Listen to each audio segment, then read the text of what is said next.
우리나라 남쪽에 자리한 섬 제주도. 제주도만의 고유한 풍토와 잘 어우러지는 색다른 공간을 찾아가려고 합니다.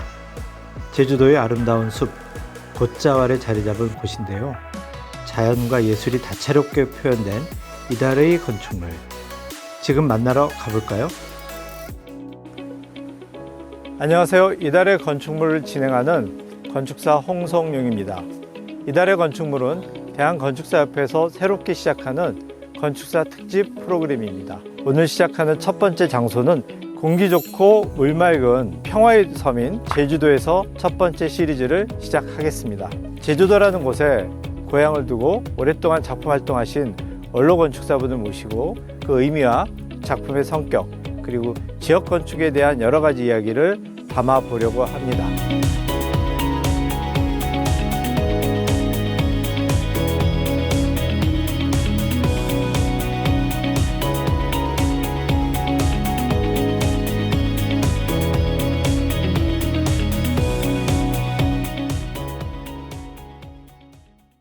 안녕하세요. 반갑습니다. 예.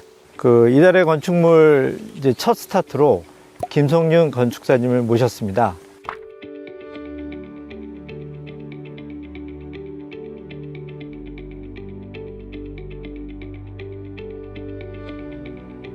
처음 시작하는 거라 다소 긴장도 되고 여러 가지 의미가 있는데 지역 건축사로 활동하신 지가 상당히 오래된 걸로 알고 있습니다. 지나온 시간에 대해서 잠깐 말씀해 주십시오.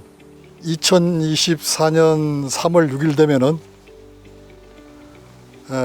건축사 사무소 개설 만 50주년 됩니다. 50년이면 거의 반세기네요. 정확하게 반세기가 되겠네요. 그러면 그 반세기 동안 어떻게 보면 되게 우리나라에서의 건축이 되게 척박한데 처음 시작하셨을 때와 지금의 가장 큰 차이는 어떤 부분이 있었는지. 처음 시작할 때가 무척 행복했죠.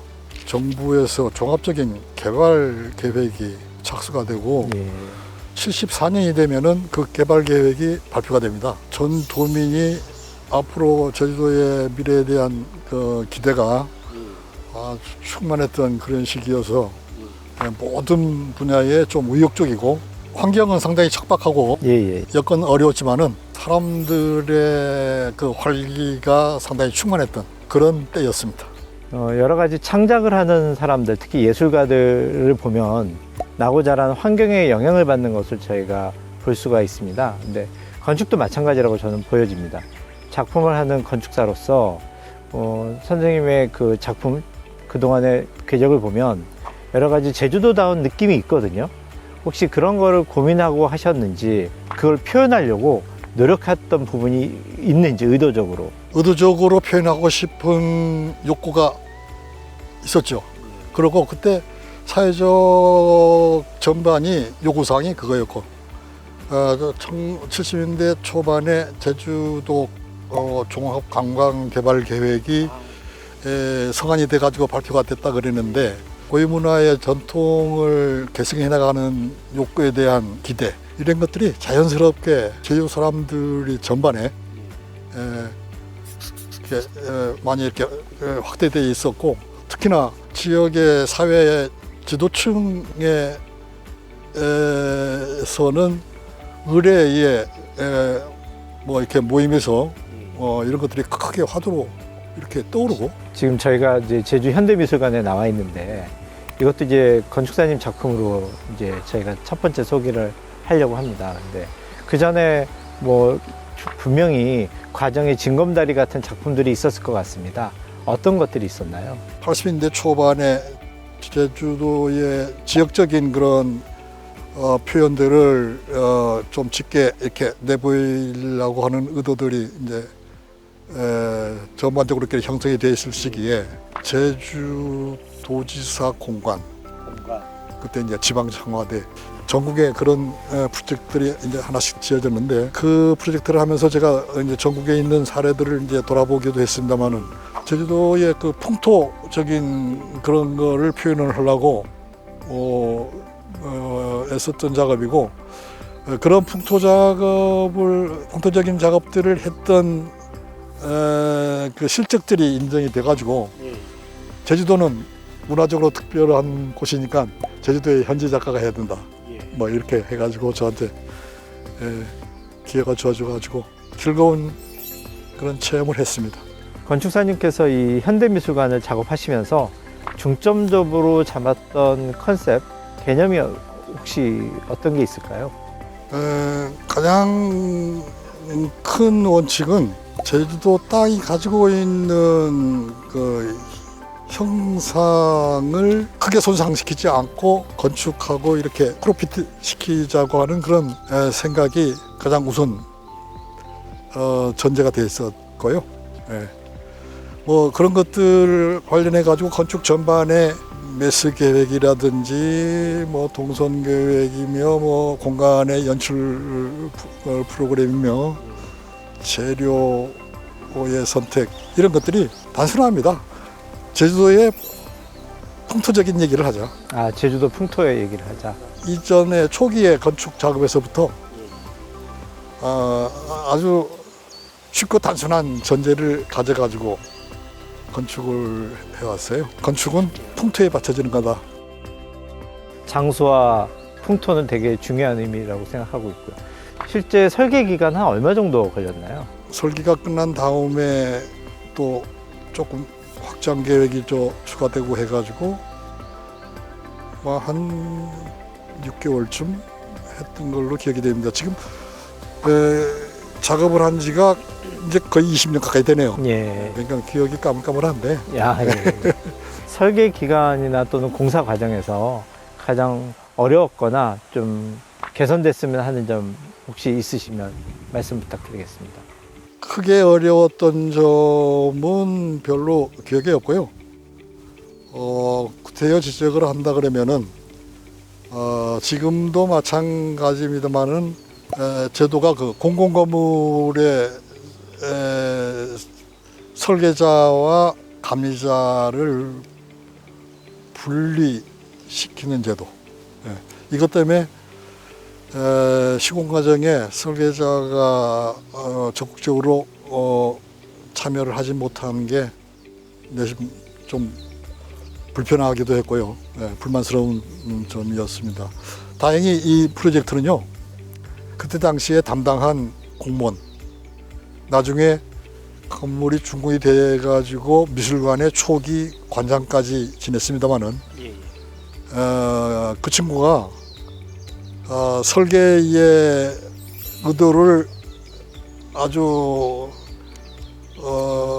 그대로 변화시키지 않고 시행하기 위해 가지고 무척 많이 노력을 했어요.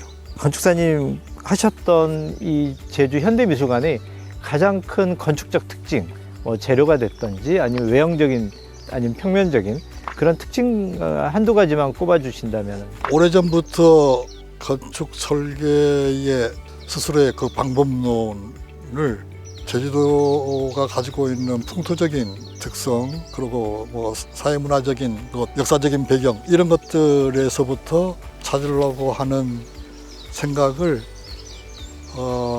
기본적으로 바탕에 깔고 작업을 해왔습니다. 예. 어쩌면은 제주 현대미술관은 그 생각을 바탕에 깔고 한 작업의 마지막 단계에 저의 그 생각을 표출한 그런 작업이 아니었는가 그런 생각을 갖습니다. 몇 가지 뭐 주제로 이렇게 얘기를 하자 그러면은 제주도 작잖아요. 예. 저의 건축은 작게 이렇게. 예. 제주도의 원래 전통 주거가 분동형이 특징이라고 바람, 또 제주도의 토질, 제주도의 토질 얘기하려고 그러면 또 이제 자연스럽게 혐오함 얘기가 나오죠. 얘기 안 할 수가 없죠.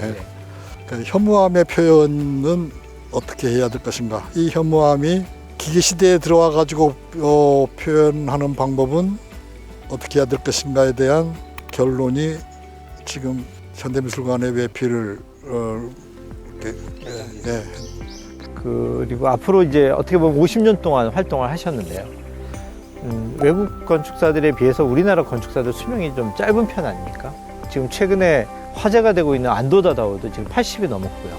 뭐 노만포스도 이제 90을 바라보고 있고, IMP에는 거의 100살 가까이 작품 활동을 했고, 그런 풍토에서 이제 어떻게 보면 되게 우리 건축사님이 오랜 작업 활동하는 활동이 이렇게 많은 분들이 아닌데, 그런 이제 오랜 기간 작업하시면서 느끼는 점, 또는 후배 건축사들에게 제주도라는 곳에서 활동하는 친구들한테 응원을 한다면 어떤 이야기를 해주실 수 있을까요? 후배들한테는 가능하면은 더군다나 지금 시대적으로 다양성이 수용되는 다원화 시대 아닙니까? 예. 제가 개인적으로 가지고 있는 어떤 견해나 관점을 얘기하거나 전달하는 게 좋은 모습은 아닐 것 같아요. 예. 자유스럽게. 예, 자유스럽게 하고 싶은 거 해라. 창의적인. 예. 근데 표현하는 방법이 자기 나름의 확고한 어떤 신념을 가진 표현이면 무엇이든지 받아들여지는 그런 시대가 지금 시대라고 생각이 됩니다. 저도 공감합니다. 주관을 가지고 신념 있게 밀고 나가라. 저는 그게 굉장히 인상 깊은 말씀인 것 같습니다.